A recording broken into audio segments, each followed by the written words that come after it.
आप देख रहे हैं ENI live next generation media.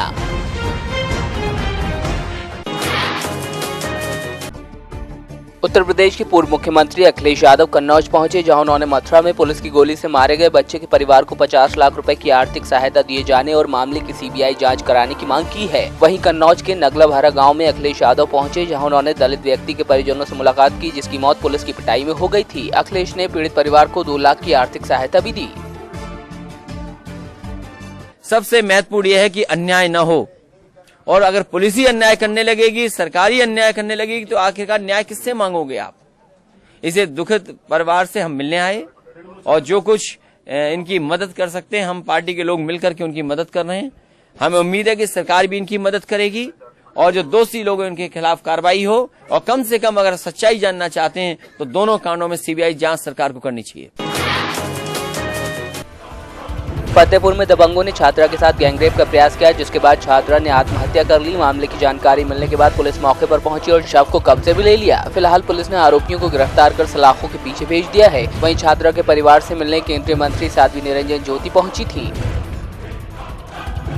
घटना हुई है, तत्काल वो दोनों पकड़े गए हैं, कार्रवाई हो रही है। अब आकस्मिक कोई खेत में जाके दबोच ले तो वहाँ पुलिस तो नहीं मौके पर रहती ना, लेकिन पुलिस का जो कर्तव्य था पुलिस ने किया है। कोई नहीं छोड़ा जाएगा, जो भी इसमें दोषी है। यहाँ तक जो सिफारिश करने आए हैं हम किसी को नहीं छोड़ने देंगे। श्रावस्ती के कॉर्नर में एक शख्स को बदमाशों ने गोली मार दी थी। 6 घंटे की रिमांड पर जेल भेजे गए आरोपियों को लेकर आई पुलिस को कामयाबी नहीं मिली। काफी देर तक तालाब में खोजबीन कर वारदात में इस्तेमाल हुए असलहे को बरामद करने का प्रयास किया गया, लेकिन पुलिस को कामयाबी नहीं मिली।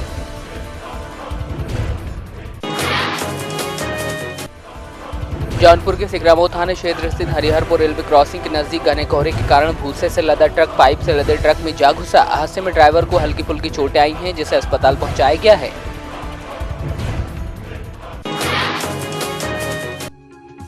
फर्रुखाबाद में धर्मों के भेदभाव मिटाकर हिंदू और मुस्लिम जोड़ों का सामूहिक विवाह कराया गया। एक तरफ गायत्री मंत्र और दूसरी तरफ कुरान की आयतों की गूंज के बीच अपने अपने रीति रिवाजों के तहत 106 हिंदू मुस्लिम जोड़े एक मंच पर परिणय सूत्र में बंधे। नगर पालिका परिषद अध्यक्ष और उनके पूर्व MLC पति की तरफ से 10वां सामूहिक विवाह समारोह आयोजित किया गया था।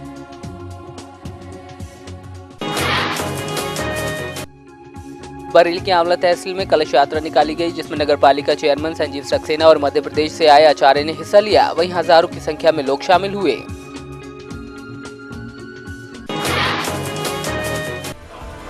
बरेली के रामनगर स्थित वियोदन खुर्द के नजदीक बाइक और क्वालिस कार की जोरदार टक्कर हो गई। हादसे में बाइक सवार साले बहनोई गंभीर रूप से घायल हुए हैं। घायलों को अस्पताल में भर्ती कराया गया। वहीं डायल 100 और एम्बुलेंस के मौके पर नहीं पहुंचने के कारण दोनों घायलों को प्राइवेट वाहन से अस्पताल पहुंचाया गया।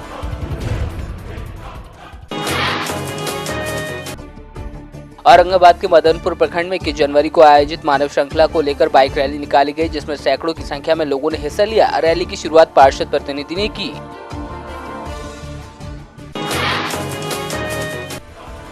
ठाणे की एक 27 मंजिला इमारत में आग लगने से हड़कंप मच गया। गिरिजा हाइट्स नाम की इस इमारत के 25वें माले पर आग लगी थी। आग की सूचना मिलने के बाद फायर ब्रिगेड मौके पर पहुंची और आग पर काबू पाया गया।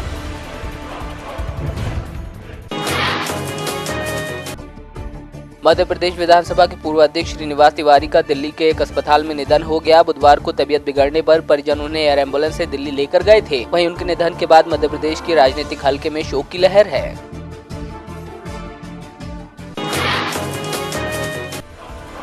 दमोह में पिकअप 407 वाहन पुल के नीचे गिरने से एक शख्स की मौत हो गई। पूरा मामला दमोह के जवेरा का है। बताया जा रहा है कि जर्जर सड़क के कारण हादसा पेश आया। वहीं हादसे में घायल वाहन चालक को जवेरा स्वास्थ्य केंद्र में भर्ती कराया गया है।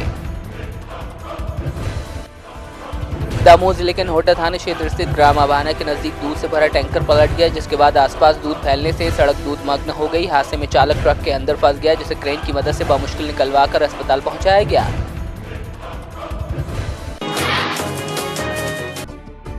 बुरहानपुर में इन दिनों चिल्लर को लेकर मारामारी चल रही है। ऐसा ही एक मामला उस वक्त सामने आया जब किराना दुकानदार का चिल्लर लेने को लेकर विवाद हो गया, जिसकी शिकायत थाने में की गई। वहीं थाना प्रभारी ने कहा कि कोई भी व्यापारी चिल्लर लेने से मना नहीं कर सकता। अगर ऐसा करता है तो उसके खिलाफ कार्रवाई की जाएगी।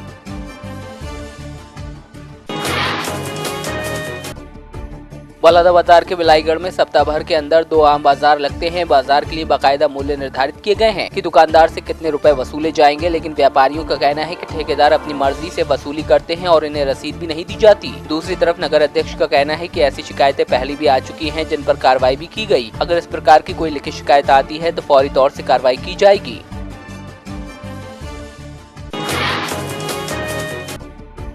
देश में बढ़ रही महिलाओं के साथ अत्याचार और दुष्कर्म जैसी वारदातों के कारण महिलाएं अपने आप को सुरक्षित नहीं मान रही हैं। वहीं पिछले कुछ दिनों में हरियाणा और पंजाब में छोटी बच्चियों के साथ हुई घटनाओं को देखने के बाद हर मां अपनी बेटी को लेकर डरी हुई है। तो मोगा में कॉलेज जाने वाली छात्राओं से लेकर नौकरी पेशा महिलाओं ने कैमरे के सामने पुलिस प्रशासन और सरकार के प्रति अपना आक्रोश जाहिर किया है।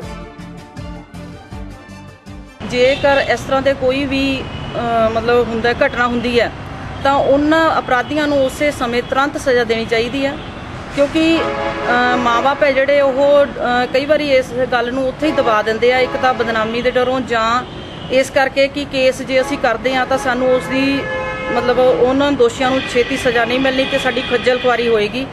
इस खज्जल खुआरी तो बचण दे लई ओह गल नूं उत्थे ही दबना चाहुंदे ने। तुसीं की मंग करदे की सज़ा होनी चाहिए इन्हां नूं? साडे मेरे विचार अनुसार तो इन्हां नूं सख्त तो सख्त सज़ा दित्ती जानी चाहिए।